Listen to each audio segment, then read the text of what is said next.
এবার চলুন খাট বানানোর কাজ শুরু করা যাক।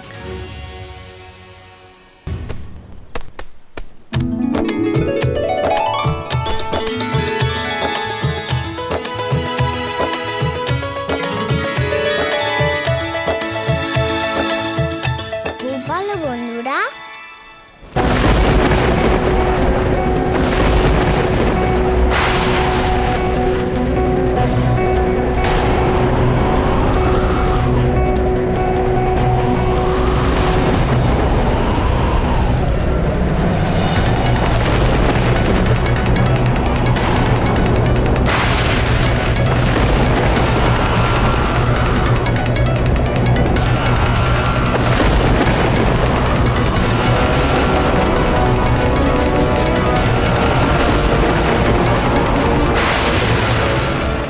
আমাকে পরিস্থিতি সামলাতে হবে, না হলে সবাই ভয় পেয়ে পালিয়ে যাবে।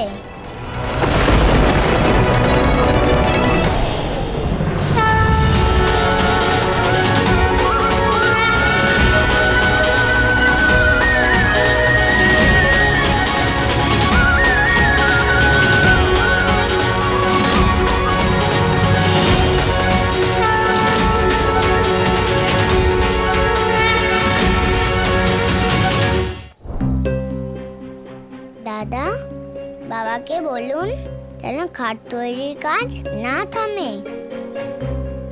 বাবা, আমার মনে হয় যে এই কাজ বন্ধ করা উচিত নয়। মাঝে মধ্যে আবহাওয়া পরিবর্তন হয়, কখনো বায়ু প্রবাহের গতিবেগ বেড়ে যায়, মেঘ জমা হতে শুরু করে, মেঘের গর্জনও শোনা যায়। কিন্তু তার মানে কি এটাই যে বৃষ্টি হবেই? তাই ভয় না পেয়ে একত্রিত হয়ে এই কাজকে সচল রাখুন। বলুন। হ্যাঁ, তুমি ঠিক বলছো। আমরা কাজ করব। বৃষ্টি এলে না হয় দেখা যাবে, কিন্তু আমরা আমাদের কাজ বন্ধ করব না। আর আমারও তো এই কাজ করতে খুব ভালো লেগেছে। না আমরা ক্লান্ত হয়েছি, না আমরা হব। আর আমরা কেউ পরাজয়ও স্বীকার করব না। কি বলো বন্ধুরা? হ্যাঁ। দেখলে বাবা, এখন তো বন্ধুরাও এই কাজ করার জন্য খুবই আগ্রহী। খুব ভালো দাদা। বলরাম ঠিক বলেছে, আমাদের কাজ বন্ধ করা উচিত নয়। যদি বৃষ্টি আসে তখন দেখা যাবে, আমরা আমাদের কাজ চালিয়ে যাব। হ্যাঁ প্রধান মশাই। হ্যাঁ আর্য, এখন ভয় পাওয়ার সময় নয়, বরং মনের সাহস নিয়ে আমরা একত্রিত হয়ে কাজ করব। ঠিক বলেছি তো আর্য? হ্যাঁ যশোদা। গোপাল, কেশি আমাদের সামনে কখন আসতে চলেছে? তার জন্য অনেক সময় আছে দাদা। কেশি কি মনে করে যে গোপালের বৃন্দাবনে প্রবেশ করা অতটাই সহজ? কখনোই নয়। এবার কেশির সাথে লীলা করার সময় এসে গেছে দাদা।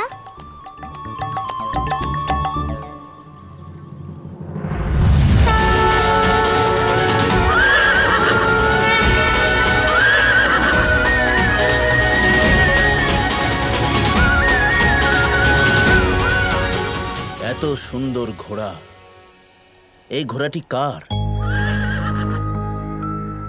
এই ঘোড়া যারই হোক না কেন, এই ঘোড়া আমারও হতে পারে। এই ঘোড়া তো ইন্দ্রদেবের ঘোড়ার থেকেও বেশি সুন্দর। এক সময় ছিল যখন ইন্দ্রদেব আমাকে তার ঘোড়াতে ভ্রমণ করতে দেননি। ওই ঘোড়া ভেতরে আসার আগেই উনি আটকে দিয়েছিলেন। এবার দেখবে আমার কাছে ইন্দ্রদেবের থেকেও বেশি সুন্দর ঘোড়া থাকবে, যে ঘোড়া এখন আমার সামনে আছে। এই ঘোড়া এখন থেকে আমার। প্রথমে এই ঘোড়াকে ধরতে হবে, তারপর ওই মায়াবী বালককে আমি ধরবো। চেষ্টা করে দেখো কেশি, এটা কোনো সাধারণ ঘোড়া নয়। ওকে যদি তুমি ধরতে পারো তাহলে বুঝবে তুমি কৃষ্ণকে ধরে ফেলেছো।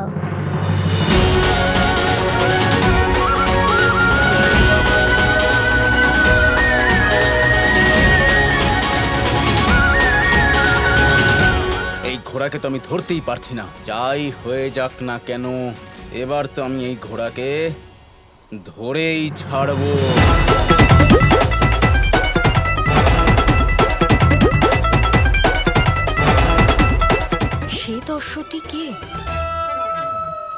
হাইগ্রীব।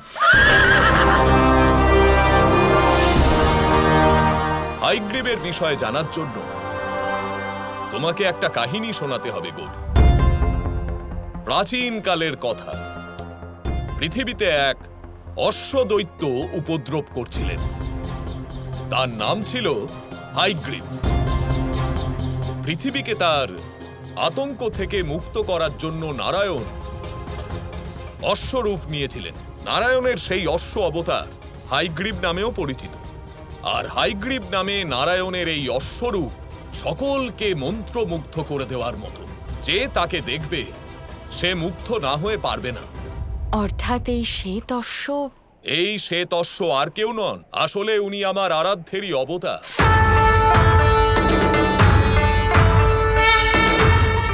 আরাধ্য খুব ভালো করেই জানেন যে কেশীর স্বভাব অত্যন্ত লোভাতু।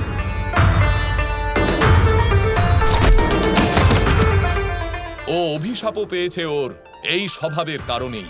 আর সেই জন্য আরাধ্য সবার প্রথমে ওর হৃদয়ে লোভ সৃষ্টি করলেন।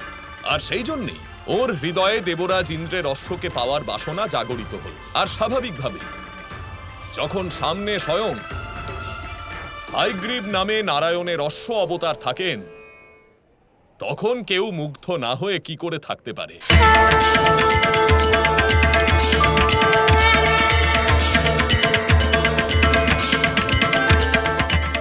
কেশী হাইগ্রীবের পেছনে যতই দৌড়ন, কখনোই তাকে ধরতে পারবেন না। এই ঘোড়া তো দেখছি শুধু দৌড়ে যাচ্ছে, একে তো ধরতেই পারছি না। কি করব? আজকের দিন খুব ভালোভাবেই অতিবাহিত হলো, তাই না গোপাল? কেশী কেন, কেশীর ছায়াও এই বৃন্দাবনে প্রবেশ করতে পারেনি। পৌঁছবে কি করে দাদা? আমি ওকে অন্য একটা কাজে ব্যস্ত করে রেখেছি যে। মূর্খ কেশী,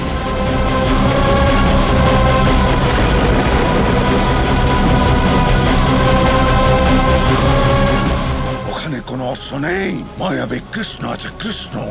ও তোমাকে নিজের মায়ার জালে ফাঁসিয়ে দিল আর তুমি ফেঁসে গেলে।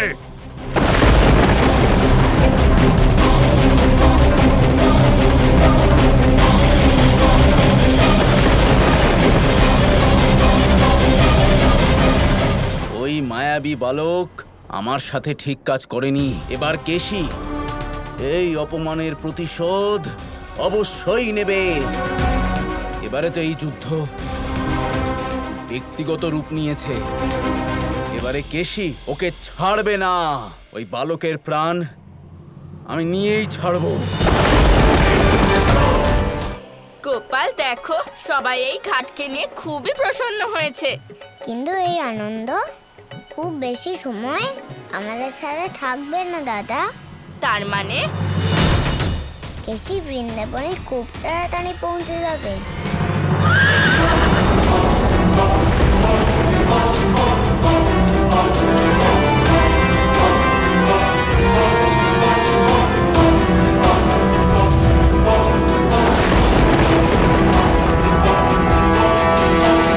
কংসের কথা অনুযায়ী মনে হচ্ছে যেন এই সেই বালক, কিন্তু এই বালক তো খুবই ছোট দেখছি। এই বালক কি আমার সাথে যুদ্ধ করার জন্য আদৌ যোগ্য?